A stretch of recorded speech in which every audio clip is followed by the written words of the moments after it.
Good afternoon, and welcome to this edition of the People Progressing podcast. And today I have another former student athlete of mine, Judah McFadden, on. Last week I just posted it was AJ Jones, and now I have Judah. Got to kind of reconnect with Judah at the start of June at another friend of ours' wedding, and just really intrigued with what you're doing now, Judah, and so forth. And I want to get your story out there for people to hear. And how I always start this is I just have you kind of explain, introduce yourself, tell us where you're from, what you like to do as a kid, some of the things that led up to what you're doing now. Sure. Hi, my name is Judah McFadden. I was born in Michigan, in Detroit, but I grew up in Colorado. And I come from a big family. I have four older sisters and a little brother. And so growing up in Colorado, it's kind of hard to do outings with six kids. So we watched a lot of movies, and my house was fairly chaotic. So my escapes as a kid were watching movies and then sports. So I'm the first boy. I have four older sisters, so sports were huge for me. There's like photos of me dunking a basketball when I was like two, and I just fell in love with being active, and it kind of got me out of the chaotic house as well.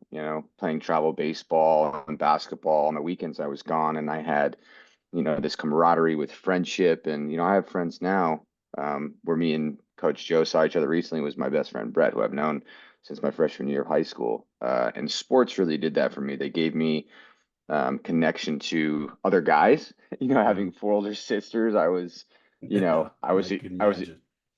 I was a human doll. So sports gave me the opportunity to be competitive, to, have friendship and kind of get the masculine stuff out, which was so incredible. And then at home, my mom was an actress here in LA. That's where my parents met, and they had two girls, and then they moved to Michigan to have more. But arts has always been a really big part of my family. Creating, my dad's a painter, my mom was an actress. We would do plays in the living room. So on one end, I have sports, which is an incredible part of my life. I think that's one of the building blocks of just being a doer and getting things done. But then on the other side of it, I have four sisters and this artist family, which made me, I don't know, introspective, a little bit more introspective than some of my friends that are Yeah, yeah. athletes. And so yeah, I grew up in Colorado, and from a young age, I got used to being in uncomfortable situations. We moved a lot when I was a kid. One of them was my fault, getting in a fight in elementary school, and then some of them were, financial things that people go through and they have to move to different areas. And I'll never forget, in eighth grade, I played basketball for a feeder program for Rock Canyon High School, and we lived in Castle Rock. And like a month before school started, my parents were like, "You're going into Thunder Ridge." And I was like, "But I don't know anybody there. I know nobody." And my dad was like, They have the best basketball program. They have an incredible baseball program. That's where you're going." And I didn't have a choice, and I was slightly nervous, but like every other part of my life, you know, pull your pants up and you go and you figure it out. And I met Brett Lyle, in the front of Yeah. the school lining up for orientation. And I've always just been good at being comfortable in uncomfortable situations. And I've always kind of thrived in that way too. Maybe it was being the first boy in my family, but I don't know. I always had to be slightly different. I always had to stand out. I always had to just be myself, since I was a kid. And that didn't change when I went to Thunder.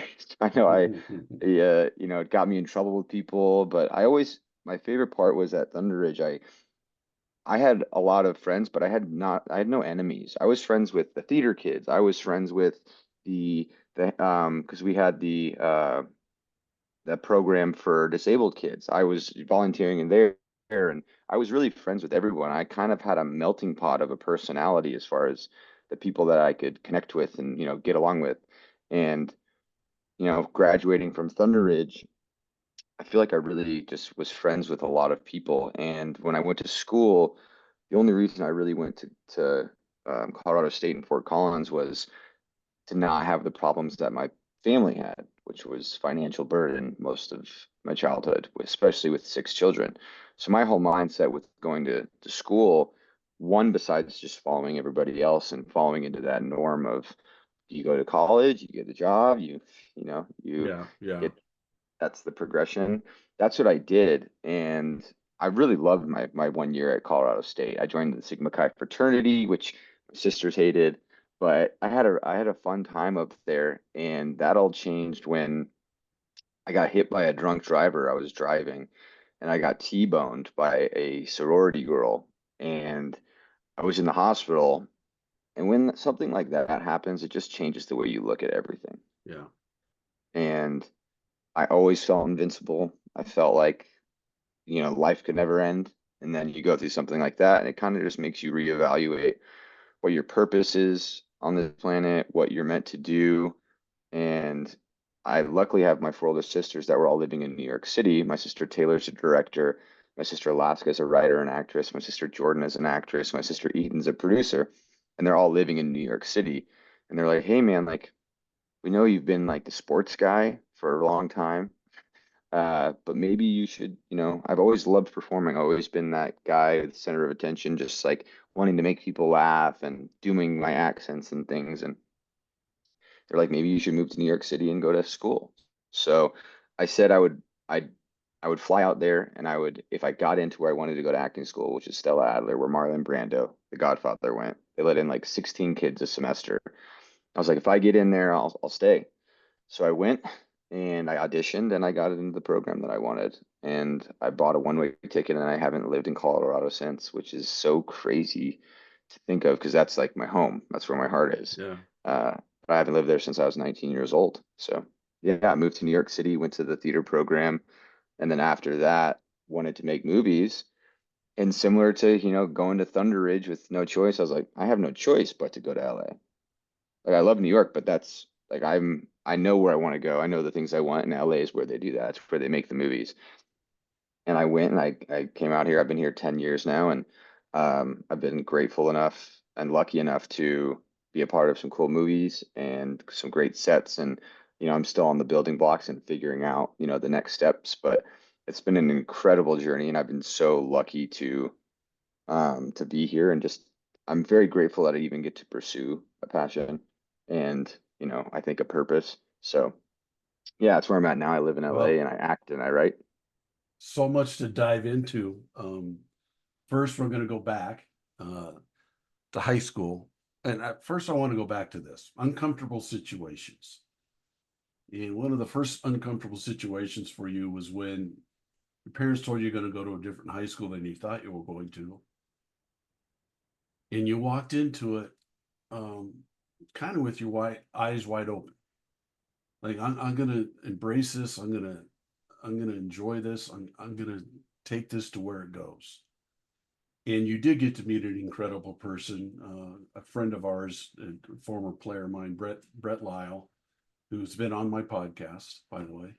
And that kind of helped you through that transition a little bit. But what was it like that first day? You're going in, you don't know a single soul, and I'm sure there Um, was probably some butterflies and some uncomfortableness there. How did you get through that? Because a lot of people go through that the first day of work, or the first day of college or whatever it might be. How did you manage to get through that? I think it's similar to like you said, first day of work or after school. It's one foot in front of the other.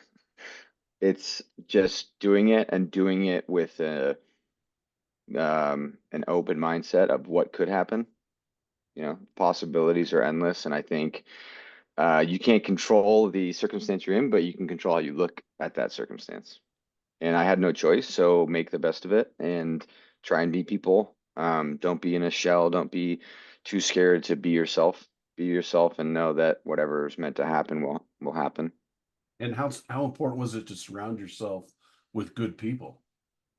That is the most important part of life. And it's harder to gauge who those people are when you're younger. I think as Yeah, you get older, you have your compass of the people you want to be around, change and evolve.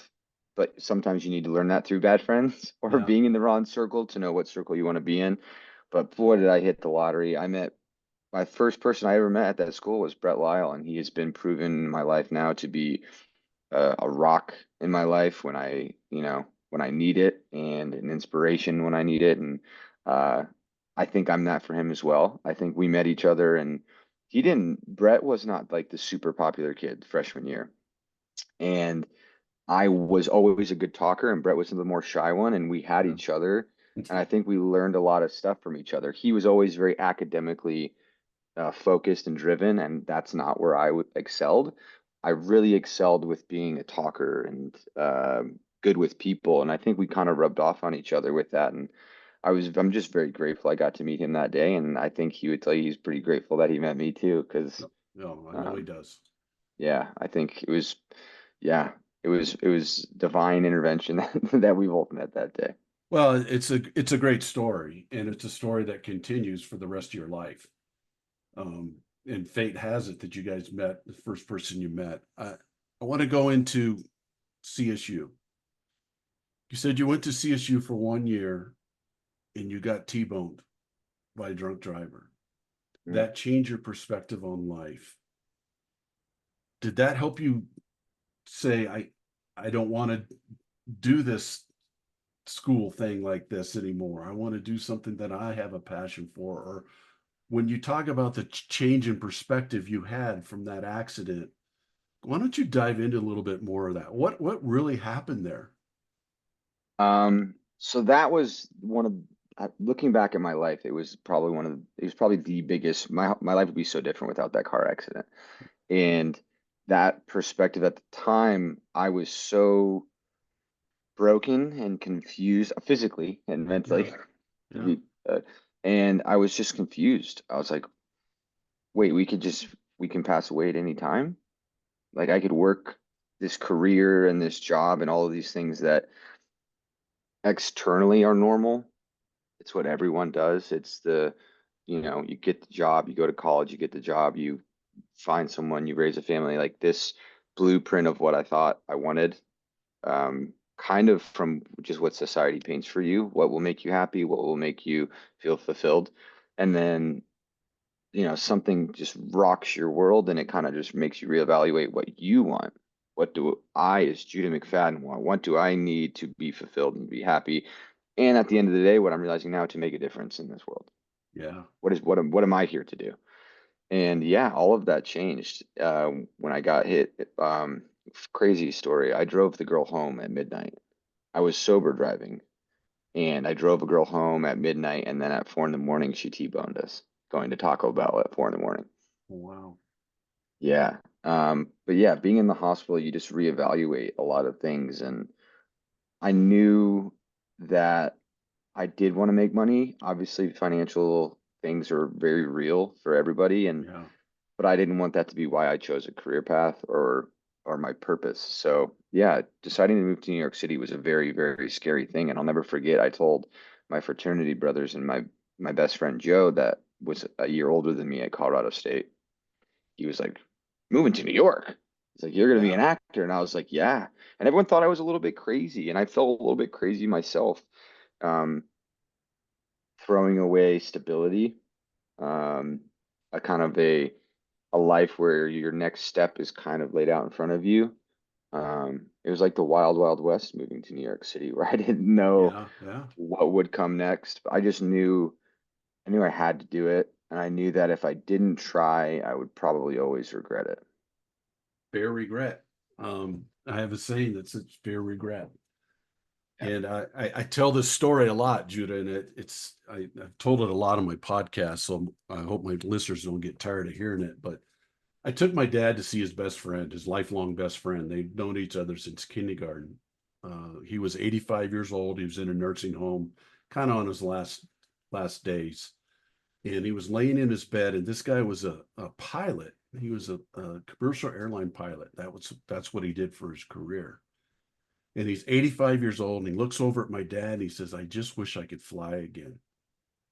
And it hit me like a ton of bricks. I'm like, am I going to say I just wish I could coach again when I'm 85?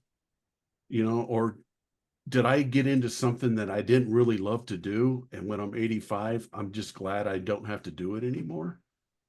And you're kind of explaining that beautifully on taking the steps to go for your passion. I used to tell my kids all the time when they were trying to figure out what they wanted to major in college was, I want you to major in your passion. That's what I want you to do because I want you to feel like you never have a job. And my question for you on your journey there was, how hard was it for you when you have people saying, "What are you doing? Just giving this up and moving to New York?" and all these things. What was the one thing inside of Judah that said, "I don't care what anybody thinks. I don't care what anybody says or what anybody asks me about this. I'm going to do it because I'm in control of my life." What was the one thing that made you do that? To be honest, it was my sisters. Okay. My sisters just letting me know that it's okay to be different. It's okay to. I've always felt slightly just different than everybody, and I was hard. It's hard to embrace your individuality at times. And in that moment, I was like, no, I have to be confident being who I am, and I'm different than other people. Not in like a weird, crazy way, but I always knew that I wasn't in the norm. I didn't fit into the box of your normal student athlete. And with their pushing me and kind of their support, I had the strength to be like, you're right. I'm okay with like being who I am and, stepping outside of this normal, societal kind of box. Without my sisters, I probably would still be in finance. I, I Wow. probably, I probably would, but my sisters gave me that courage to be like, you have something, go check it out. It was one of those things where That's so I was cool. totally okay with failing, you know, Yeah. Yeah. with Yeah. being in that uncomfortable situation, moving to a city I lived in New York City before. I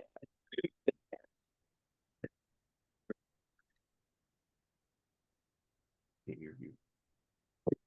I can't hear you.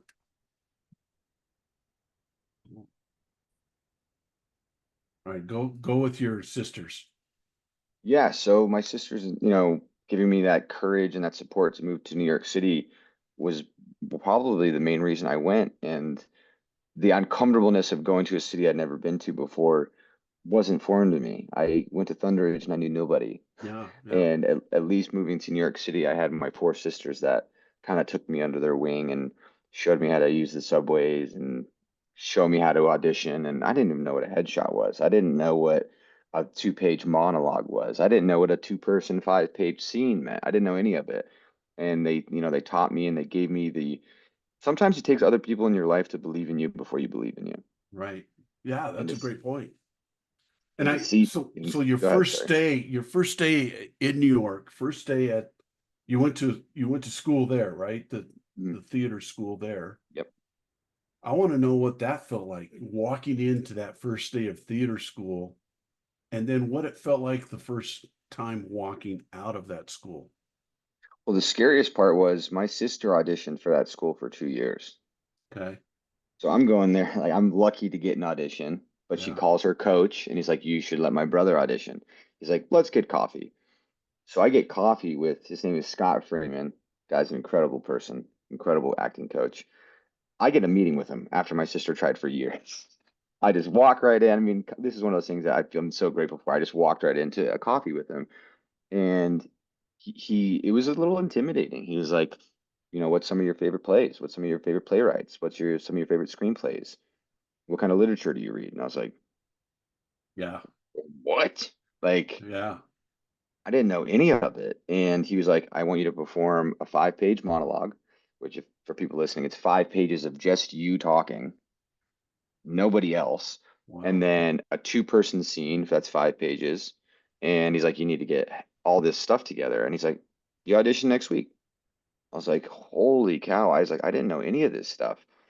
And so my sister gave me like a crash course of, reading scripts, how to dissect a script and read them. And then when I went into the audition, it was like going into a basketball game. You have all of these things you've learned and you forget all of them and trust your instincts. Yeah. And the audition went great. I definitely had things to work on as an actor, but more importantly as a human, which acting school was that for me. It was like therapy of things that I've never dealt with. And I got in, and then the first day of school was so intimidating because it's not just kids my age. I had this guy, John, was 55 years old in my class. I had, Scott was 56 years old, and So you have these people that are so much more emotionally developed than you, and you're doing scenes that are intense and heavy, and you have to have some emotional intelligence. And um, I had to learn a lot. I learned so much about the craft of acting, but I learned a lot more about myself.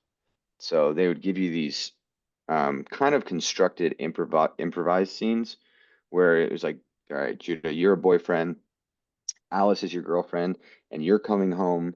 And Judah, in this scene, you have to tell her that you lost your job. And then he'd tell me that in my ear, but you lost your job. You have to tell her. And then he'd go over to her and she'd be like, you have to tell Judah in this scene that you're sleeping with his best friend. But then when the scene starts, you're allowed to do whatever you want. And every time something with conflict happened, I always got angry and I never showed emotion. I just got angry. Yeah. And after like a month of this class, my teacher was like, pause. And then they just dissect you in front of 20 people, 16 people. Wow, you're putting yourself out there You just big sit time. there. You sit Yeah. there and he's like, and he looks at you and goes, Judah, you always get angry. He's like, you never get vulnerably emotional. You just get angry.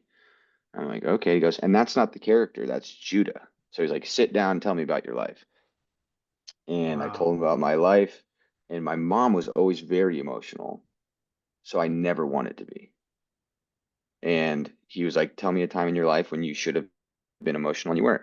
And what's crazy is it was Kyle Blakeman. I remember going to Yeah. Kyle Blakeman's Yeah. funeral because Kyle Blakeman was on my Little League football team, the Yeah. Falcons. And I didn't cry. I didn't have that emotion.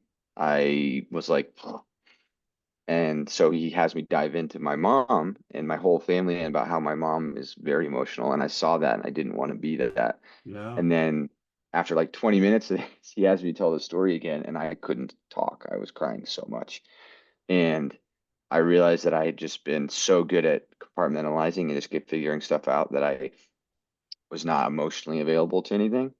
And after that class, being emotional and having that depth is like one of my biggest strengths as an actor. And it was my biggest Wow. weakness at the beginning. Yeah. And then I just felt like a lighter person too, that it's okay to cry. It's okay to express to a friend how much you care about them. It's okay to, do all of those things. But I didn't have that as a human, let alone as an artist or an actor. And the acting school was just so incredible, and I'm so grateful I was able to go there. But it was so intimidating that first week. Even when you know you have something, other people got it too. Yeah. You know, Yeah. you may be the best in your hometown, but then you go to a big city. Every big city is full of the people that were too good for their hometown. Yeah. Yeah. That's true. What a great story. You got me all fired up here. So let's get into this a little bit. Did you ever get the feeling like once you were there, you're like, okay, this is it. This is what I'm supposed to do. That Oh that yeah. feeling of kind of that comfortable feeling of, man, I'm so glad I did this. This is me. This is who I'm supposed to be. Oh yeah. When I started, one, being in New York City with that energy is just incredible. It's absolutely amazing. And then being in the theater program, it was like the floodgates were opened, and I was Yeah, able to just express right. things that I've always wanted to express and be unique and different, you know? Like I remember in high school I used to do accents all the time, and Joe Ortiz would have me do them at pep rallies. Yeah, And I was yeah, constantly I would fake being Irish for like 20 minutes, talking like that the entire time. And then yeah, you go to acting school and you're allowed to. It's part of what you're doing. yeah, And it was just like all of these parts of myself, the competitive thing, because you want to do really, really well, and the drive to like the discipline to read a script and memorize every single page of. I think being an athlete in the structure of like you have a goal, you set it, you do it, right. made me excel with theater too. Compared to a lot of creatives, they don't have that background of discipline, so they never do anything. They're so in their own head that they don't, how to have a game plan of how to attack it. I had the background of sports and the regime of like figure it out, this is your goal, do it, accomplish it. And then applying that with my artistic side was honestly like the best thing I could have had because I would just do it. Like, Yeah, oh, I got to memorize 5 pages right now. I'm going to sit with my script and I'm not going to get up until I have it down, and I would do that. And then the cool thing with theater and with acting and total freedom lies with preparation. The only way to have freedom within your acting is to be so prepared. If you're thinking about your lines, you're going to be in your own head. You have to memorize it so much that you can forget it.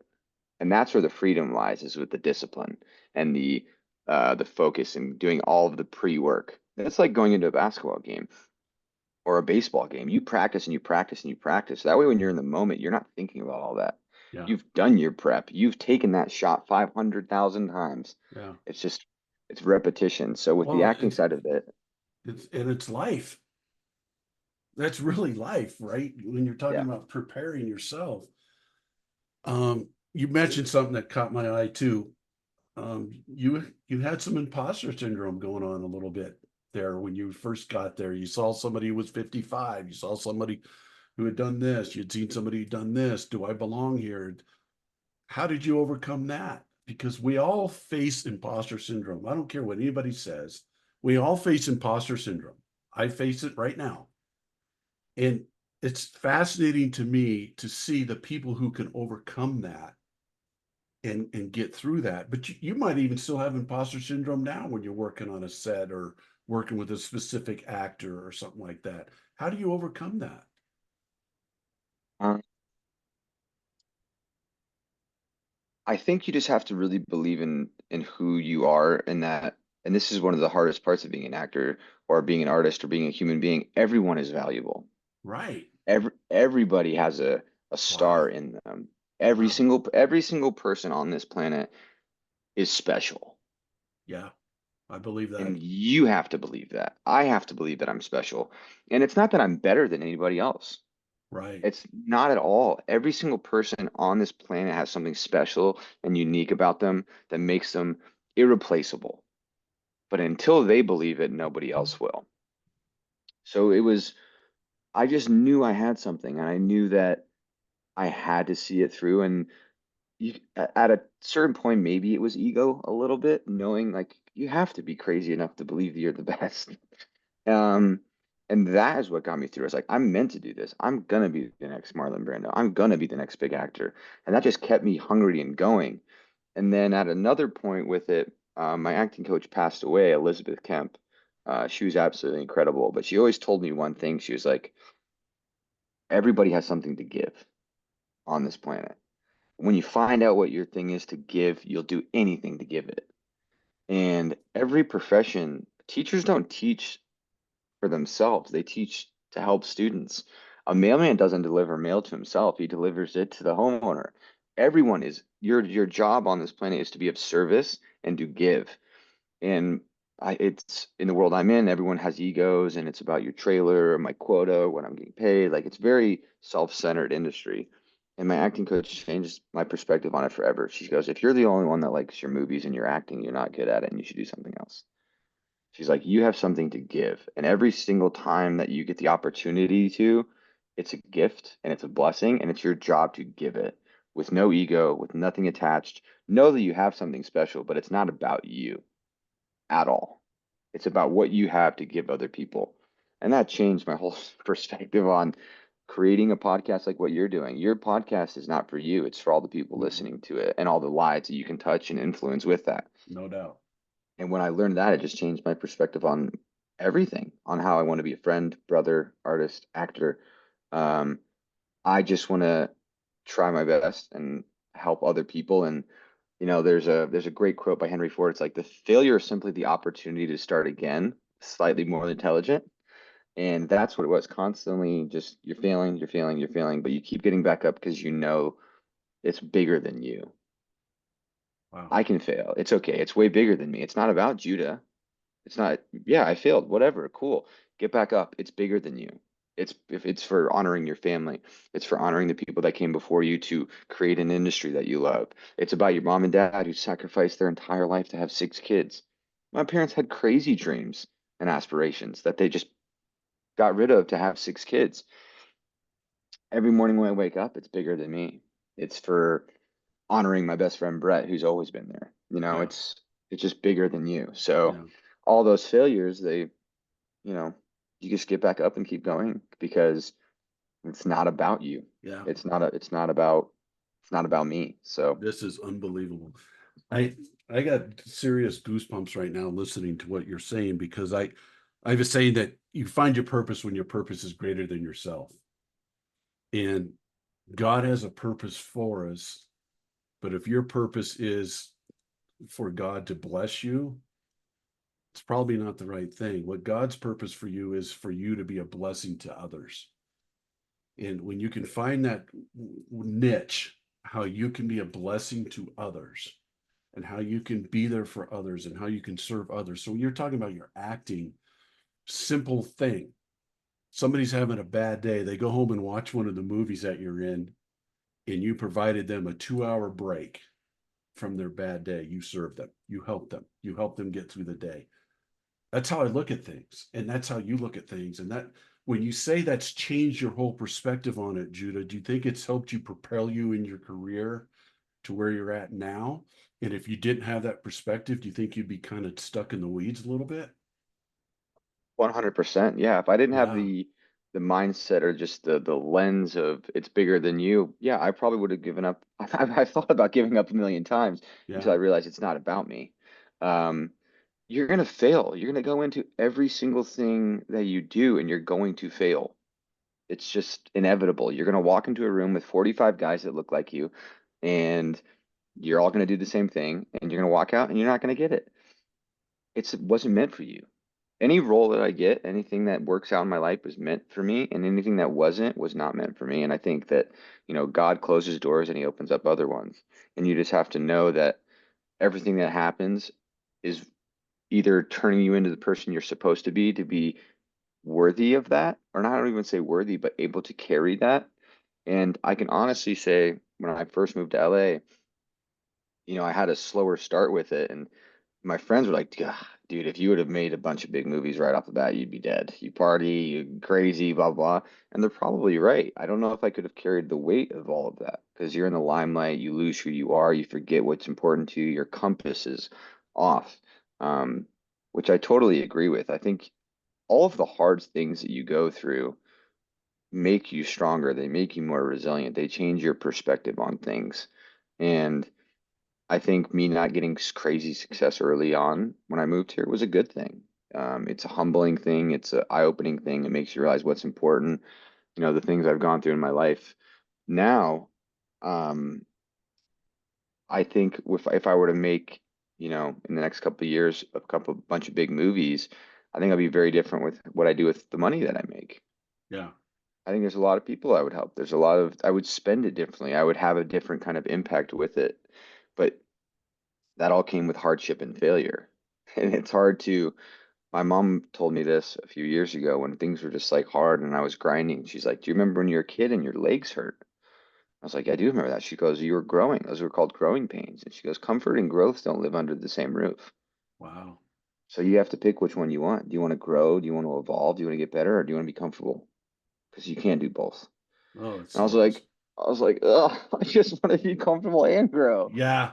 At that you time know?" of your life, you're probably sitting there thinking, why are you telling me this? I don't need to hear this right now. But in reality, it just kind of slaps you in the face and says, let's get going again. Right. I mean, let's don't sit there and wallow in it. Let's get going. Let's get tough. Um, this is an amazing story. Why don't you tell people a little bit about some of the people you've worked with and some of the movies that you've been in, just and then we'll kind of dive back into it so people have a better idea of where you're at now. Yeah, so when I was living in New York City, the first movie set I was ever on was Wolf of Wall Street by Martin Scorsese, just like an extra role. But that was super cool to see like Leonardo DiCaprio and Martin Scorsese and John Bernthal. And the crazy thing about being on that set was I didn't feel I was like, yeah. Like I saw Leonardo DiCaprio and I wasn't like, "Oh my God, Leonardo DiCaprio." I was like, "Yeah, you're just a dude. You're just a guy that also started acting at a certain age." Yeah. And then when I moved to LA, I was very lucky enough to be cast in this short film called The Bench, which ended up going to like 100 festivals around the world. Won some festivals. We won Sundance Film Festival with that one. And then I was cast in another film called Alibi, and that was with Jonathan Banks from Breaking Bad. And then I did a war movie that's on Amazon with Ron Perlman and Billy Zane from Titanic. and I play Anthony Pincelli, 44th Street, World War II, a New Yorker. Great, great experience. Um, the movie's not that good, but it was a good experience. And then last or 2 years ago now, it comes out this year. I was lucky enough to be cast in this movie called Billy Knight, where I played the younger Al Pacino, which was it was super surreal to play to meet him, to be the younger version of him in the movie. Al Pacino is such a nice guy, and it was it was at a time in my life where I've been praying on if I'm meant to do something else, Yeah, yeah, open that door, and then that door opened, and I right when I got the role, I started watching all of his movies again and reading and learning, a lot about him. And he didn't get his first role in a movie until Panic at Needle Park at 32 years old. yeah, I was playing the young Al Pacino at 29. So I was like, well, I got 3 years on him. I'm playing this guy he's an incredible actor, but he didn't even get his first role till 3 years down the line from where I'm at. And I'm playing the younger him. And he's an Oscar winner. He's the Godfather. He's like just one of the best actors ever. So that was a momentum thing for me. I was like, I have it, keep going. And that was just an incredible experience. It was so cool. And um, I think one of the coolest things, and I think maybe like for your listeners about being resilient, I had like a year or two where things were really, really difficult. And my friend's dad, who's the head of MGM Studios, he's a British guy, and he was like, Judah, why have you not written anything yet? He's like, why have you not written a screenplay? I was like, I don't know. He goes, Matt Damon and Ben Affleck wrote Good Will Hunting. He goes, Sylvester Sly, who was at the dinner I'm at, Sylvester Stallone just walking around with a drink. He's like, he wrote Rocky. He goes, why have you not written something? And I was like, I'm not a writer. And he's like, you're not a writer yet. You're 26 years old. yeah, You could do yeah, anything you want. Start writing. So I didn't know how to, so I bought every screenplay book on the planet. And I kind of had the realization that I could get the opportunity to audition for something and boom, I'm cast and my life changes. Or it could never happen. There's 40 guys in a room that look just like you. But if I write it, I own it yeah. and no one can replace me. So then I started writing stuff. I wrote a movie called Telluride, and then I wrote a rom-com that's being made, it's being packaged right now at CAA. And it opened up a whole nother avenue of opportunities that I didn't even know were possible. So I think that's another thing when people set a goal and you know where you're supposed to go, um, you find a way to get there. And I Yeah, met so many people in LA that like, oh, I moved here to be an actor. And I'm like, you still doing it? And they're like, oh, I gave that up after 3 years. And I'm like, so you didn't care. It was about yeah, you. It's about making it. If you know where you're going, you just figure it out and you'll try every different avenue. If this thing didn't work, try this thing. And if that didn't work, you try that thing. You just have to figure it out. yeah. And if you give up, you'll never make it. So started writing, still auditioning, just trying a bunch of different things. And I think the next couple of years will be pretty wild and pretty awesome. But I'm you just so have to excited for you.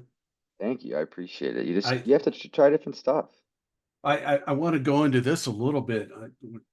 Getting at time, but your faith. You mentioned you prayed to God and said, what direction you want me to go in, so forth. How much does faith play into all of what you're talking about not giving up, about going for it, about taking a risk, and in all of those different things, the toughness to stay in it, the wherewithal to not have regret, all those different things. Where does your faith play into all of that?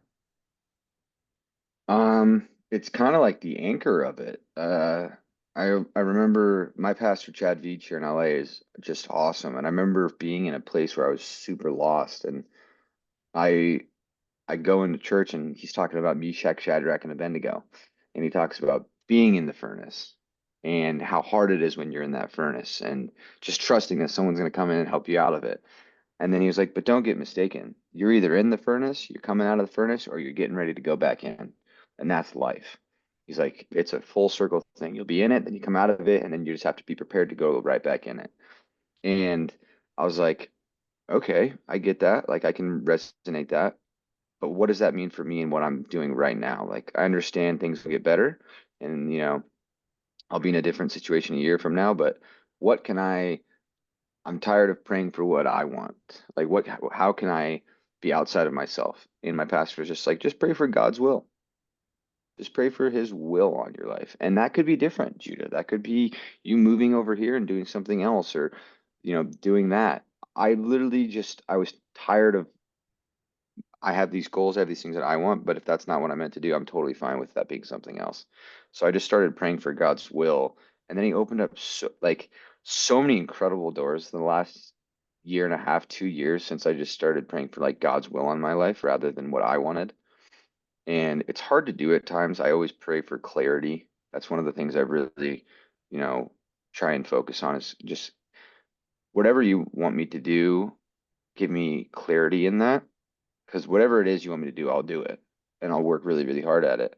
But just having that clarity of what he wants and what I want is very different. And the funny thing is, once I started praying for that, the doors that closed that I was worried about were were closed, and the new ones that just completely added to my Yeah. life in a way I could never even imagine Yeah. opened. And it was just an affirmation that you don't know why you're going through things or how you're going to get through it, but he's going to get you through it. And just have faith that the hard stuff is building you stronger, and the doors that are closing are meant to not, they're not serving you anymore. Things in your life are a season or a reason or a lifetime. And you have to be okay with God closing some of those doors and um, just having faith that he will, if he can get you to it, he can get you through it. And Yeah. you're not sure why at times, but on the other side, you're like, I'm so grateful that happened. I'm so grateful for that car accident. I'm so grateful for that breakup. I'm so grateful for these things that weren't for me. So what's meant for me was right on the other side of it. Wow. And I think you combine that with the realization of what your acting teacher told you about serving. And you put those two things together, your faith and um, your servant's heart, and you got a good combination there for peace, more peace in your life. Because you know what you're doing right now, Judah. You know what you're doing right now is serving people, and it's God's will. So, how much peace do you have now compared to 2 years from 2 years ago or 3 years ago when all that didn't come together? Does that make sense? Oh yeah, yeah, for sure. I have tremendous peace, and by no means is my life where I want it to be Oh, at. There's sure. so Yeah. many Yeah. things, but I've never had more peace of I'm right where I'm supposed to be. I know that what I'm doing is with a good heart, a serving heart, and I've gotten really comfortable right now with like I call it like the rule of thirds, and basically you have this thing that you're doing, and if it helps other people, that's enough. Like I'm grateful with the work that I do. I'm happy with the work that I do. And if it benefits other people, great. So many people focus on the third thing, which is the payoff. It's what I get for it. It's the award that I get. It's the paycheck I get for it. And I'm kind of, if you forget the third thing and you just focus on being happy with what you're doing and making good stuff and it helps other people, that's it. So I've kind of Wow. gotten rid of the third thing. It's the rule Wow. of third. Forget the third rule. Forget it. Like if you're doing good work and you're happy with it and you go to bed knowing you tried your hardest, great. And then if that resonates with people and it helps other people, that's all you need. You don't need the award. You don't need the paycheck. Forget all that. Just focus on the first two things.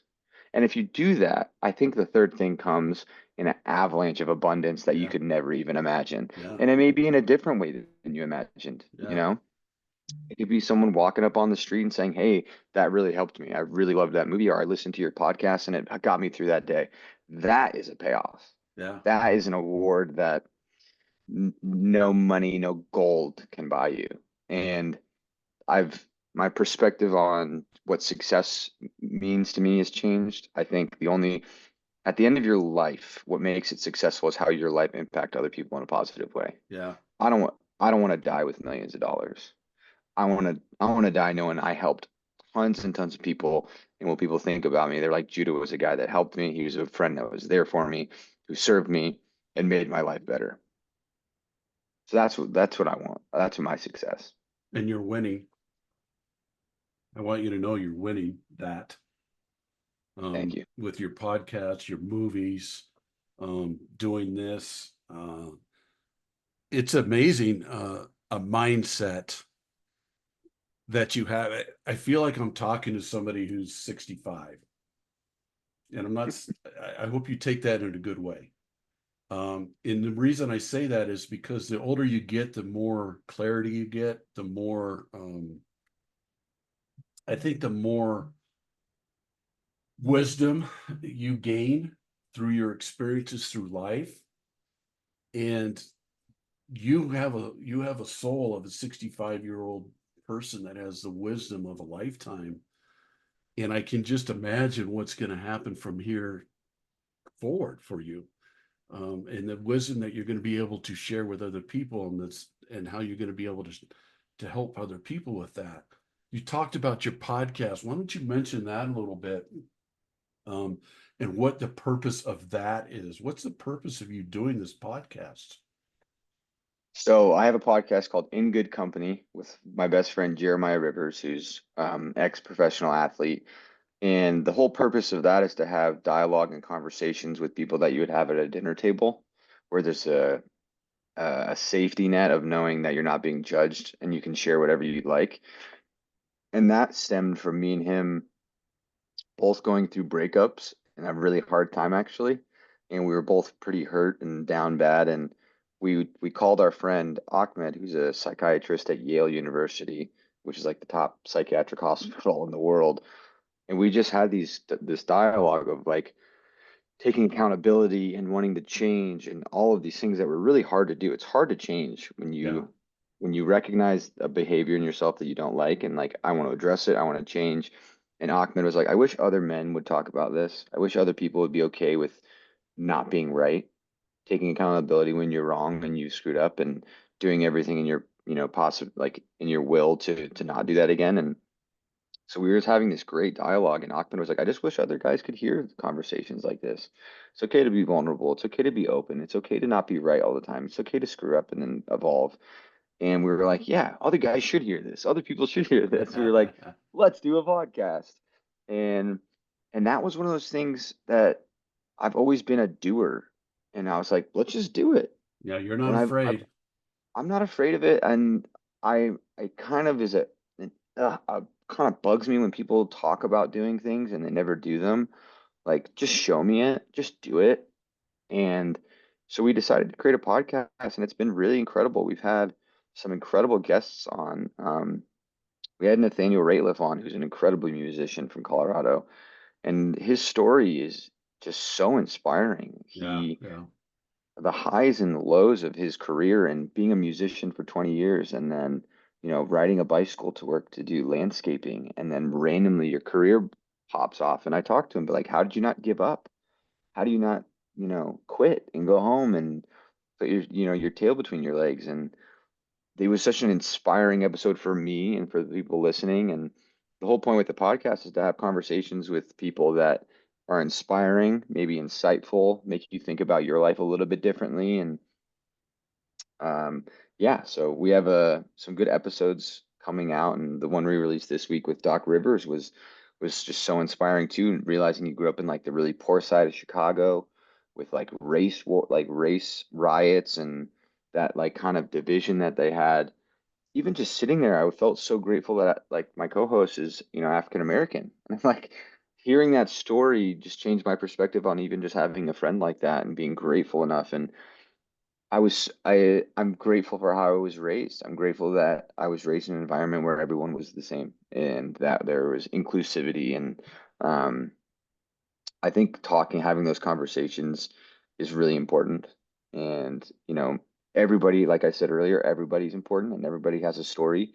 So we interview chefs, we interview models, we interview best friends, we interview athletes, we interview everybody because everybody has a unique story. And we want to be a platform that gives them the opportunity to talk about it. So Uh, I, in good company. that's exactly why I do mine. It's a challenge to motivate people. It really is. It's not easy, but I really do think it's easy to inspire people to motivate themselves.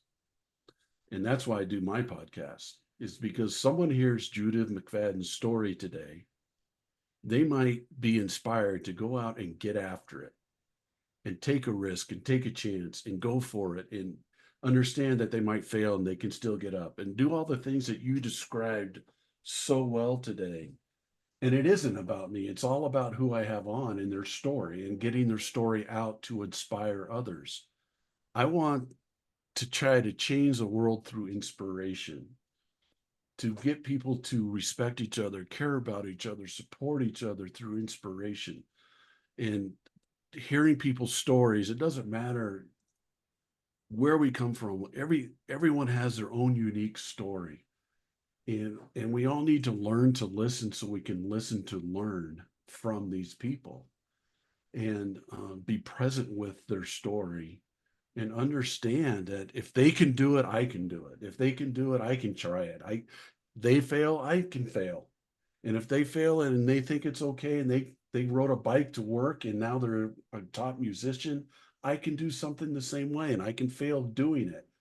And you got me all fired up, Judah. You just got me all fired up about this stuff because that's exactly the reason I do mine. And it's such a great thing what you're doing and how you're giving back as you're moving forward, right? As you keep progressing in your life, in your career and acting and so forth, you're finding ways to give back to people while you're progressing forward. And I think that's so important nowadays. And I just really commend you for what you're doing. And I can't wait to see that. When does that film come out? The It's next going to the Venice Film Festival this year in Italy. So that'll go to the festival in the fall and then probably be on Paramount or Warner Brothers next year. Wow. And I don't have a huge role in it. I play the younger Al Pacino in all of the flashbacks. So any flashback of him is me. Whoa. And you have chances to get your screenplays out there and Oh working yeah. and doing all that Yeah. stuff. And it Yep. wouldn't have happened without faith. It wouldn't happen without that lady telling you everything you do is in service of others, and you're trying to make other people's lives better, and it just propelled you to do that. I have three questions for you, real quick. We've almost gone an hour, and I really think I could go 4 hours with you. But uh, the first question I have is, what's your purpose in life? My purpose in life,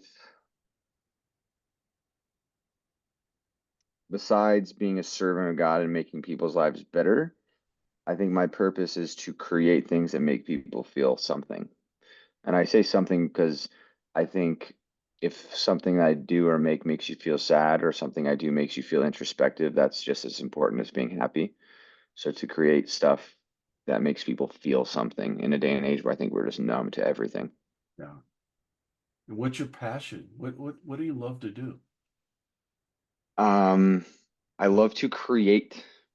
I like to start with when nothing is there to create something, whether that's a blank piece of paper that ends up having a script or a poem, or a blank room that you turn into a podcast studio where you start creating Yeah. stuff, or a film set where there's nothing there before, and now you have a piece of film that'll live forever. It's just so cool to me just to create things. Oh, I love that. And I, your purpose and passion usually kind of support each other, help each other, equal each other. But what really holds it together, and you talked a little bit about this before with your accident, is your perspective is the glue that holds those two things together. And things are coming at us every day to take us out of our purpose and passion. Okay, the bad things that I call them arrows, and they're coming at you. Things are shooting at you all the time. What's your perspective that holds your purpose and passion together, that helps you live in your purpose and passion?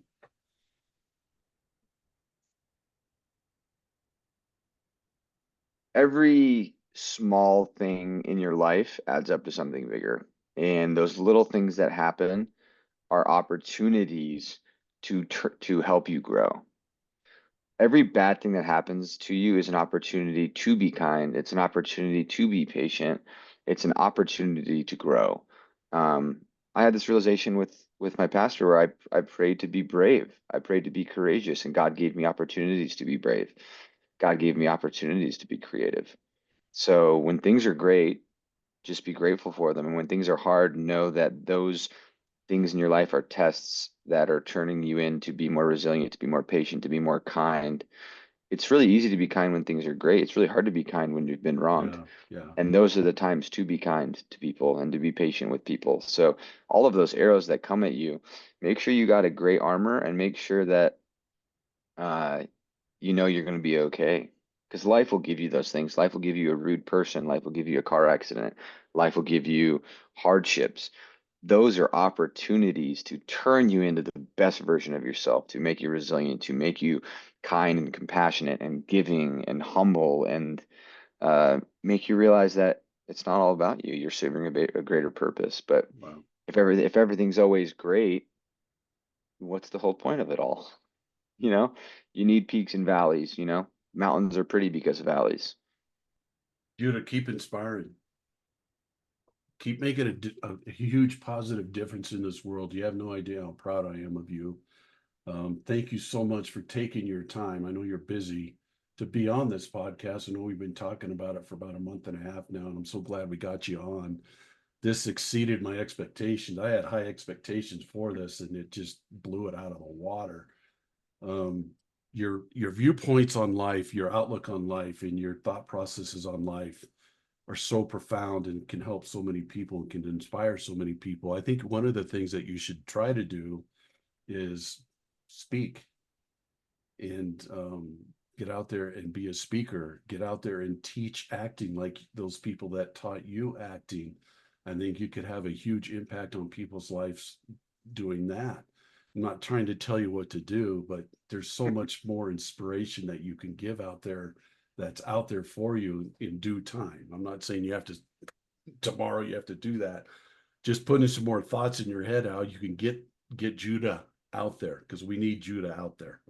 I And we appreciate need it. I your really, thoughts and your thought processes out there. We need people to hear them. So thank you so much for coming on today. This has been such a pleasure for me. And it's when I have my former students or athletes on, which I've had a lot of my podcasts, it's really special for me because the reason I did what I did was to see where my people were going to be 5, 10, 15, 30 years from now and to watch the successes and what you're doing for the world is just so inspiring for me as well and so rewarding.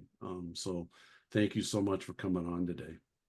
I really appreciate it. And, you know, for anyone listening, you know, in regards to Coach White, like in every area of your life, in every stage of your life, don't underestimate how you can have a really big impact on where people go. Big time. Every point of someone's life, you can be someone that you've changed the trajectory of a lot of your students and a lot of people's lives. And there, it wasn't a small impact. It was monumental. So thank you Well, I appreciate that. for I everything that you've done. thank you all for listening so much to the People Progressing podcast. What a great episode this was. Again, I have goosebumps sitting here thinking about this. So please share this with people. People need to hear this and be inspired by Judah and his words and his thought processes and so forth. And like I always say to everyone, please, please, please keep progressing in your life and don't be afraid and get inspired, inspire others. Thank you so much and have a great week.